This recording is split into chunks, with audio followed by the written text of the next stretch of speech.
Hey, ladies and gentlemen, welcome back to the channel. As always, it is Nick here, back with your daily crypto news and analysis. And today, we're going to be talking about Ripple and XRP, so let's just dive in.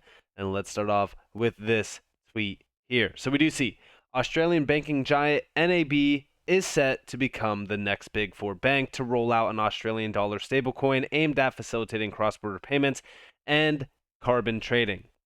I want you guys to just pay attention to the overall trend that's happening here, because now we are seeing these banks position themselves as the leaders behind the stablecoin revolution. This is happening. This is happening in real time as well. We recently just seen Russia have a gold-backed stablecoin that launched, and they're utilizing that in facilitation with, again, cross-border payments.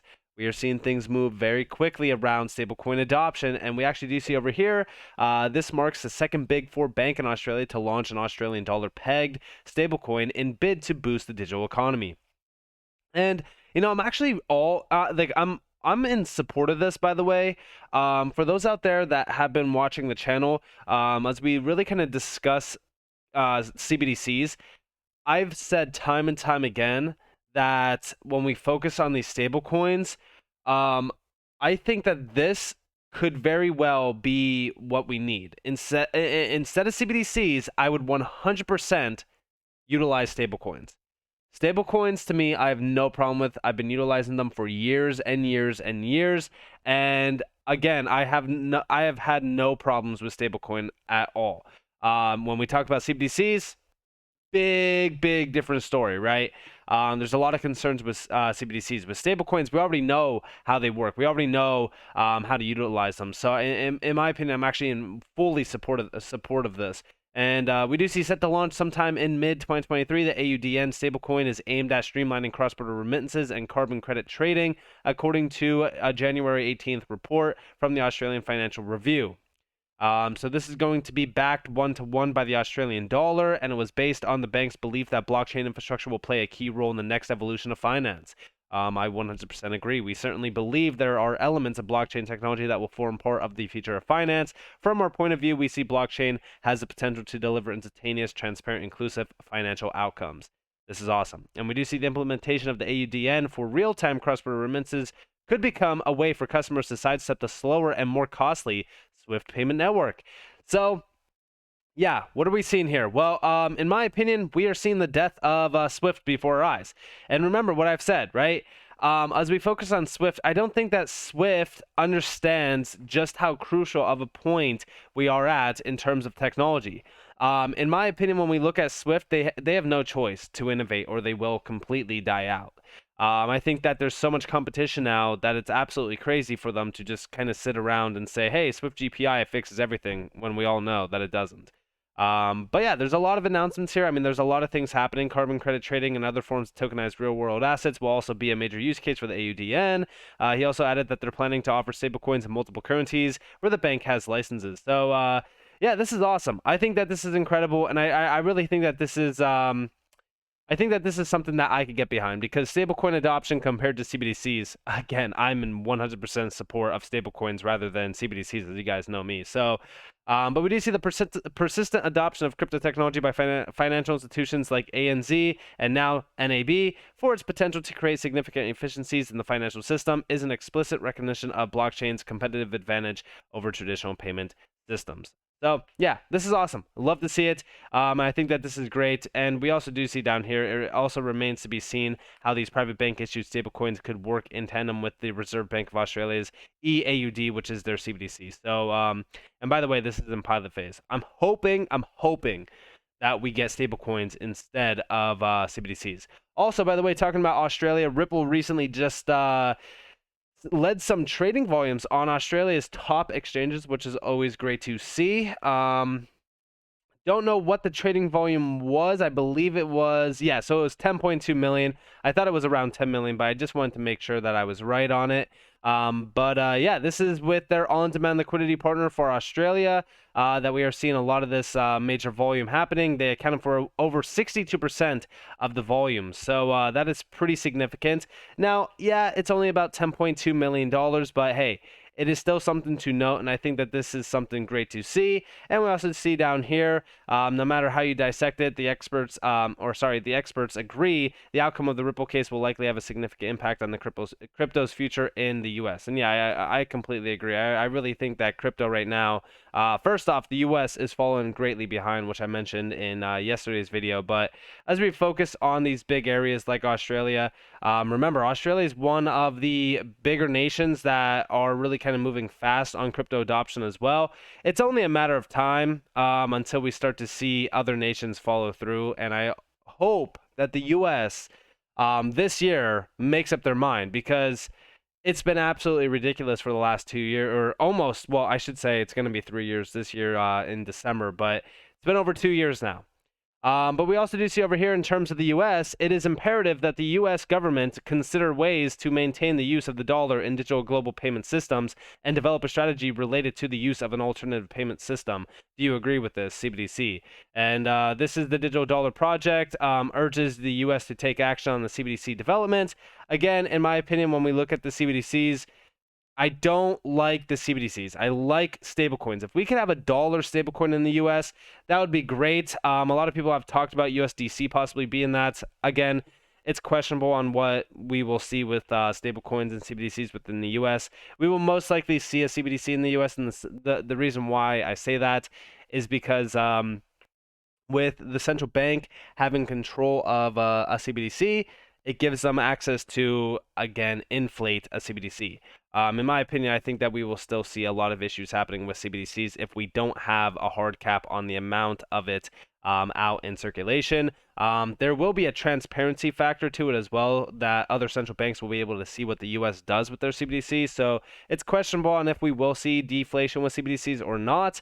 But I'm more so concerned about the other issues tied to it for like the general public and retail use, which is always, privacy and the control aspect. So yeah. But we also still see a lot of updates happening around CBDCs. In fact, over in Spain, the test for a new euro-backed token will soon be underway in Spain as the future of digital payments accelerates forward. So yeah, I think when we really kind of look at a lot of things happening, there's a major revolution building up around digital payments and digital currencies. And we really kind of look at them as digital fiat currencies as well. I think that we're starting to see a big shift.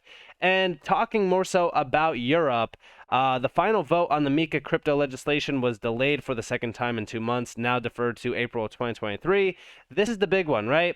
So Europe is going to be a big player around MiCA. MiCA regulation is going to be a big effort towards regulations within crypto. But it looks like this is going to be pushed back a little bit. We were expecting it to go live in 2024, around like the end of 2024. But MiCA was the bill that we talked about back in, I think it was November, where we were addressing regulatory guidelines and frameworks being kind of discussed around crypto. MiCA is a big one that we've been focused on for a while, because it also does open the door for digitization of like trade finance, for an example. But we have to watch this closely, because a lot of things are starting to get delayed. In my opinion, this is probably getting delayed due to the fact that they are trialing a digital euro. This will most likely have some sort of discussions within it around a digital euro or a CBDC within Europe. So again, we have to wait and see. Very similar to other things that we've been waiting for, they are getting delayed. It kind of looks like 2024 into 2025 is going to be the big time frame. A lot of people are still questioning the 4-year cycle and talking about if crypto can wait until 2024 to 2025. Again, I don't like to speculate too much. I'm just kind of accumulating these assets as low as we possibly can get them and waiting for the next major price action move, because again, I don't really care about sentiment over on Twitter, and I really don't care about people saying like, hey, bull run's back on, we're going to 100k overnight, or anything like that. I more so kind of just care about what's happening around this space, focus more so on just accumulating lower price action, because at this current moment in time, I really don't care about price action so much. I care about how much I'm holding of these assets, because I always have that fear in my mind that, hey, I don't hold enough of these tokens, because we do research all day long. And when you see things like this as well, all I can think about is Ripple and XRP. And what I was meaning by this is, This got posted by the BIS, the Bank for International Settlements, and this is talking about multilateral platforms, cross-border payment systems that operate in different jurisdictions, how they can improve cross-border payments. The BIS Committee on Payments and Market Infrastructures, this is the BIS Innovation Hub, World Bank, and even the IMF. They are investigating, exploring multilateral platforms for cross-border payments, and I even said whenever I see stuff like this, I instantly think XRP, simply because of all the documents I've seen mentioning what Ripple has solved sourcing XRP for cross-border payments. They'll try to develop workarounds, but in my opinion, nothing will be as efficient. What are your thoughts? And even, we have this, clinging on to the past, they'll go in instinct. And it's very similar to like Swift, right? We know that when we focus on Swift is falling behind greatly in terms of like the technological advancements. And it's only a matter of time before these systems, more so centered around like cross-border payments, are upgraded. And I really do think that the cost advantage of adopting something in like the on-demand liquidity mechanism for cross-border payments is far too great to ignore. And again, they'll try to drag their feet. They'll try to innovate beyond utilizing XRP and utilizing Ripple's mechanism.